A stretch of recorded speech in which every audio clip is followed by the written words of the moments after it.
Next on AM 1480 WLEA, the Newsmaker Show. Here's Brian O'Neill. And welcoming to our telephone microphone this morning, Dr. Scott Noren. He's a Ithaca area doctor and Democrat and hopeful in the race for the congressional seat here in the 23rd, the Tom Reed seat in the House. Dr. Scott Noren, thank you for joining us. Good morning, Brian. Well, Dr. Noren, here we are on the morning of the primary in New Hampshire. Wondering your take on the Democrat debate from the other night there. I think it was a pretty lively discussion. I think we have some people that are coming up with good ideas, but, you know, the media sort of seems to handpick who they think should be the front runner, and so people like, you know, everybody knows Bernie and what he stands for, and they know the other candidates, but people like Amy Klobuchar, who's a little bit more of a centrist Democrat, it's gotten a dirty word, basically, that term, centrist Democrat. And but if you look at Congress.gov and bills that people passed, you know, you can look at their history, like what bills they sponsored and what bills got passed into law, and you can look at that for any congressional member. And so she's passed a lot of laws. Bernie's passed a lot of very important amendments, but as far as, you know, sponsoring bills and passing them to law, that's a different story. And that brings up another subject that, you know, Tom Reed in 8 years has passed 2 post office renamings and one kind of a watered-down little trade bill, but that was in 8 years. So those 3 things, 2 out of 3 of those are like non-entities. You know, who cares about a post office renaming? It's not a lot to stand on for a record. And you can actually verify that at Congress.gov. Just put in the person's name and the bills they sponsored and which ones have been passed into law. There's 2 boxes for that. That's how people should be doing their homework, to find out what people are actually doing. Dr. Noren, you mentioned in your answer there that the media has their favorites there. Who do you think the media favorites are as far as the Democrat candidates go? Well, they realize that Bernie has an army of people, and they know that he's got, you know, also an army of small donations and things like that. So he's way ahead in that respect. He has the organization to kind of bring things forward. It's just that I kind of admire him. I support him a little bit, you know, in various ways, but he needs to also be able to, like, work with somebody like Klobuchar or somebody who's a little bit more centrist in order to get things done. Because if you present everything one way and you say it's my way or the highway, it sometimes turns people off.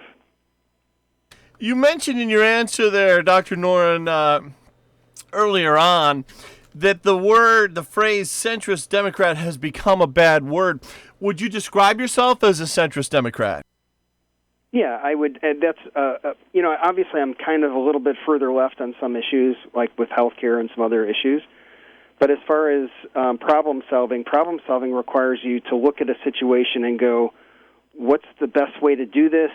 Can we afford to do it? It has to meet certain litmus tests in order to do that. And right now, people are sick of paying, like, you know, inordinate taxes, like property taxes and things like that. And so instead of, you know, having a paradigm shift into, like, paying for things like Medicaid and for health care by consumption taxes and getting rid of fraud, use, abuse, and waste, which is about, for Medicaid, is about $57 billion a year. Instead of approaching problems like that, it's usually on the far left. It's like, we're just going to do it, and we're going to figure out how we're going to pay for it later, which I don't agree with. We can do, like, health care is a right for everybody. You know, Tracy says that health care is not a right. I have a commercial coming out that actually has her on tape saying that. I think most Democrats would say, and independents would say, that health care is a right. It's how we pay for it that's a different story. So using a consumption tax, we're projected to spend about $197 billion on luxury items for 2020. And that's actually a low estimate. There's a lot of things that aren't included in that. And that was originally brought up by a Republican, George H.W. Bush, in 1991. He had a tax on luxury taxes, and that was repealed by a Democrat in the Clinton White House. So we need to kind of rethink and the way that we're paying for things, and that's one of the ways that's less painful to pay for things by consumption. And it's been talked about for years, but we actually need to do it because otherwise we're going to just make the deficit even worse than what it is. Talking to Dr. Scott Noren, Ithaca area doctor and Democrat hopeful in the race for the Congressman Tom Reed seat in the House. Dr. Noren, you criticized the far left in one of your answers, so I suppose I'd like to know your thoughts on the AOC and the squad. I'm not a big fan. Partly, I'm Jewish. I'm a Levite.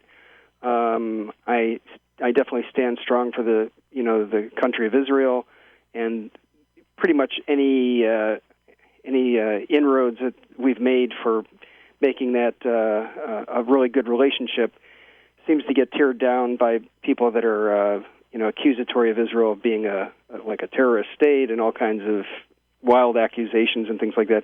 Not to say that Israel doesn't have every policy is perfect, but they're the only democratic country in the Middle East, and we need to stand up for them. And in general, that whole squad or whatever you call it has not been very supportive. She likes to make a lot of headlines, and there's nothing wrong with a politician trying to say something that is a great suggestion, but just to make a headline, just to sound, controversial or whatever, I think it's just kind of stupid stuff. I'm not a real big fan of AOC. I think she did bring something to the forefront as far as global warming and things like that that we need to have a definite conversation about and try to mitigate that. I will say in this particular race, getting back to this race, Tracy, looks for things to say and sometimes seems to put her foot in her mouth. Like, I'm a vet. I was in the Army for 6 years. I trained in and outside of the Army with firearms. And at one of the meetings, she said basically, Scott, just because you put your finger on a firearm doesn't make you an expert. Because you touched a firearm doesn't make you an expert. Those kind of statements that are, people that are in this district that are a little more conservative, that are protective of their Second Amendment rights. It's one thing to look at Second Amendment rights and look at them critically and come up with novel ideas. But when you publicly knock somebody down after they've, had extensive experience, her extensive experience in that regard is she inherited her dad's guns and she has 2 stepsons in law enforcement. That's not a personal experience with firearms. So it's just statements like that just don't make any sense. I don't think that she's actually experienced enough, even legislatively, looking at legislation, studying legislation like I have, and ready to come up with bills that are going to improve people's lives. And Tom Reed certainly has not performed. I spent 35 minutes on the phone with him talking about the opioid issue. I've already done an opioid panel at SUNY Cortland with presidential candidates Skyping in. I'm getting ready to do an opioid panel at Jamestown Community College, actually, coming up, probably in April. Which, you raised the Second Amendment issue, and I wanted to go over all the issues with you. Just curious, you talk about being in an opioid panel. Is that as a doctor or is that as a candidate? I really didn't do it as a candidate because I didn't want to make it, political. So I'm doing it as an oral and maxillofacial surgeon in my experience in 30 years in healthcare. Right now, we have a real serious problem with chronic pain prescribing. One of my patients, it's on one of the commercials that's coming out today, received 1,480 oxycodone tablets in 5 months, which is ridiculous. We're at the point now where we know what works and what doesn't work. And as far as prescribing, even for chronic pain, there are so many non-narcotic alternatives out there, and we're just not using them. We're also we need a chronic pain specialty, which is going to kind of be the gatekeeper for treating chronic pain, and we don't have that in the United States. We have some subspecialties for pain management, but not true full residencies in chronic pain management, and that's what we need.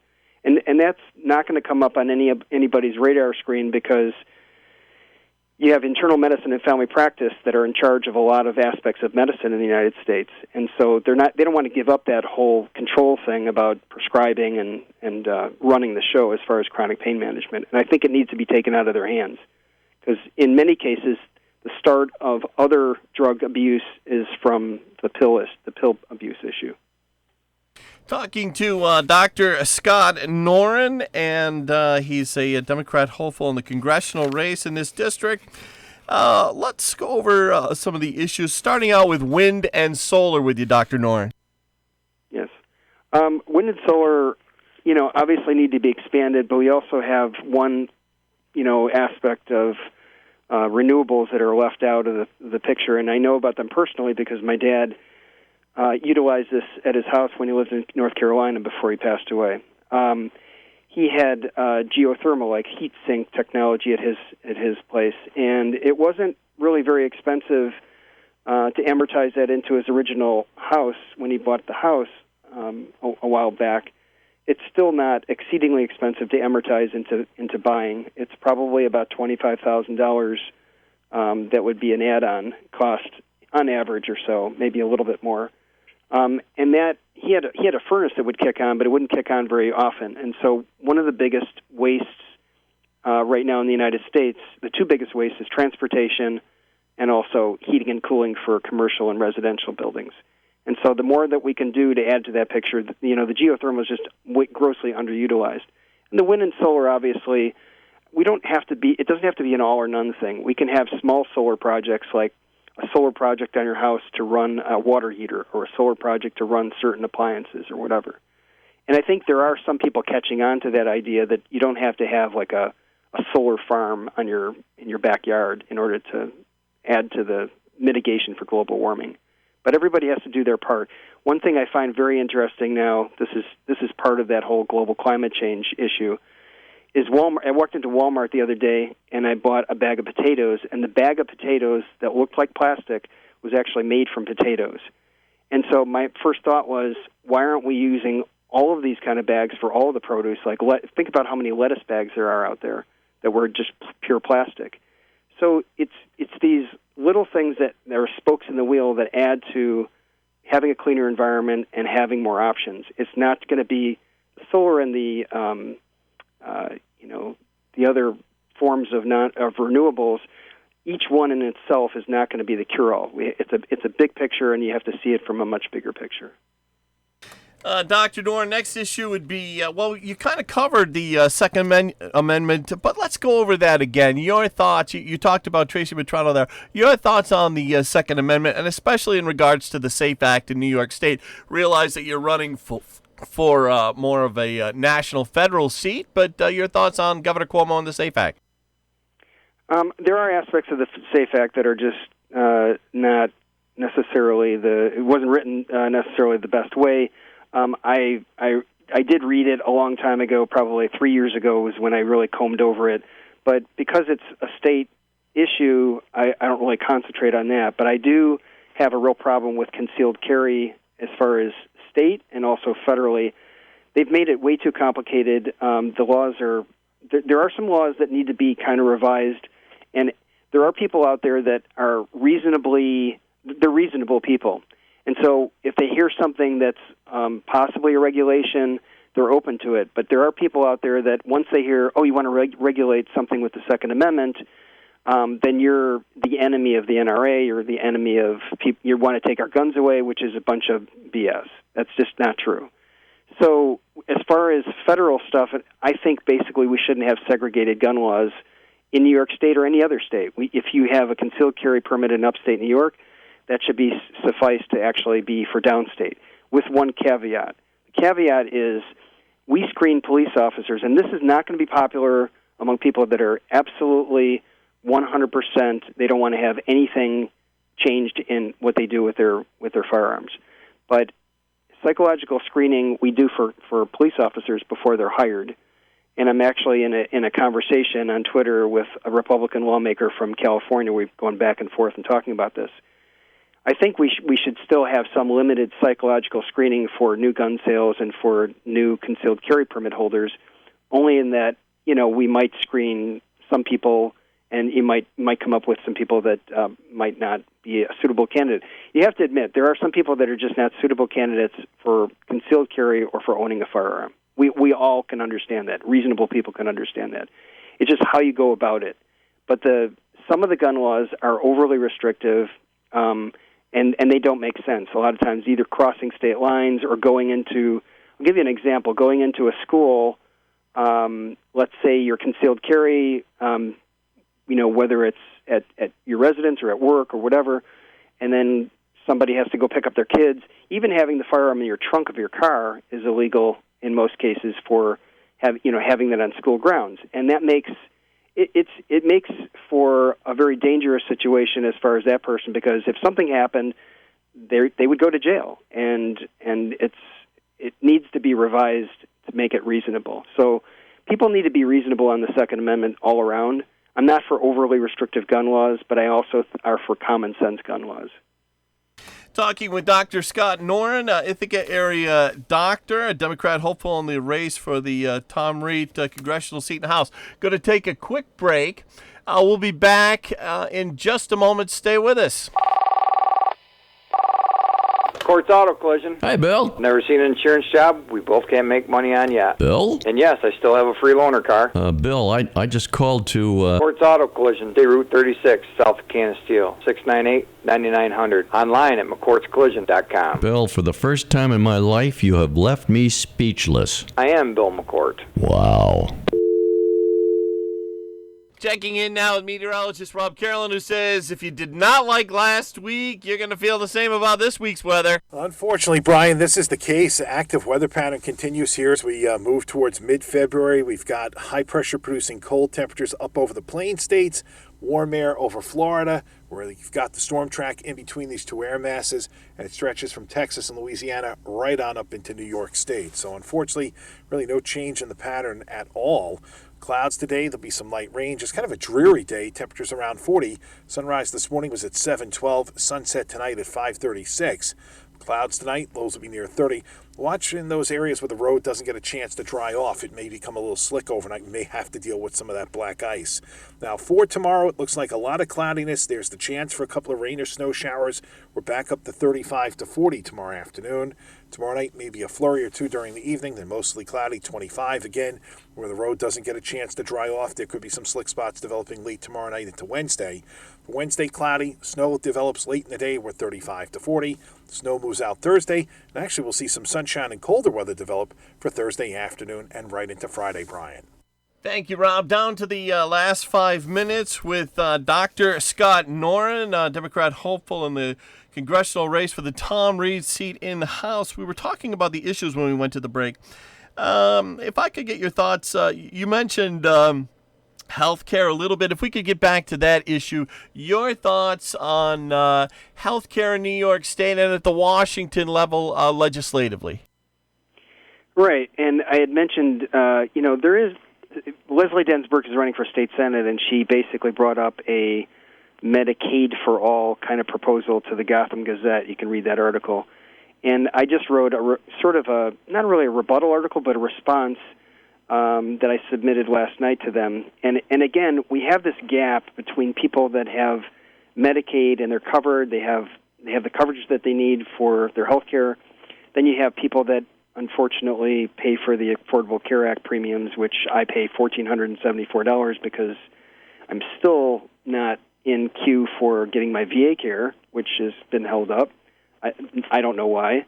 But, those premiums are completely unattainable for some people that make too much for Medicaid, but they can't afford the Affordable Care Act. So there's this huge gap of people, especially in New York State and other states. Unfortunately, you can't, even though New York State would voluntarily expand its Medicaid and has, they can only do so much with that expansion because we have a deficit and we can't. They're cutting as it is. So again, I'm going back to this consumption tax and the reduce of fraud, waste, and abuse as a way of trying to pay for some of that care. I think that New York State, and other states have a preponderance of people that spend a lot of money on luxury items, especially Wall Street. We have Wall Street here too. And I'm not saying that we should be a socialist state or anything like that, but I'm just saying that people would rather pay out of consumption rather than pay out of their property taxes because they get harder personally on their property taxes than spreading it out over consumption. And and those people, that gap is never going to get filled unless we do something to fund that and to actually do that. I think that's going to be a federal issue because of the fact that if we can't expand Medicaid to fill that gap, then we're going to have to use Medicare, have a special section of Medicare where people actually, almost like the personal plans that people pay premiums for Medicare for things that aren't covered under Medicare. We need to have a section of Medicare that's actually a paid premium, but way less than the Affordable Care Act, that fits that gap that we have for those people.